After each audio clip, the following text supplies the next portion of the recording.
अल्लाह पाक की इरशाद बात रखा है फिर दुगनी रात चुगनी तरक्की अता फरमाया। सरकार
उस तो बाद दोस्तों को इजाजत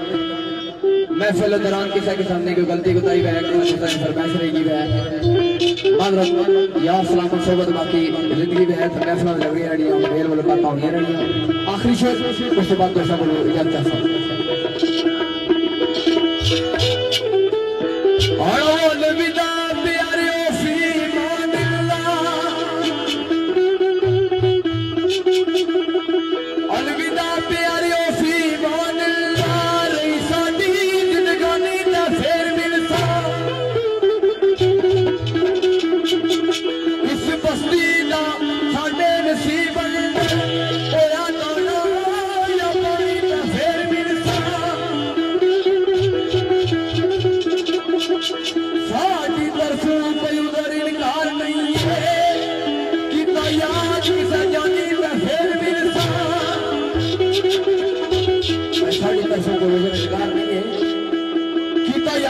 जानी तो फिर मिलसा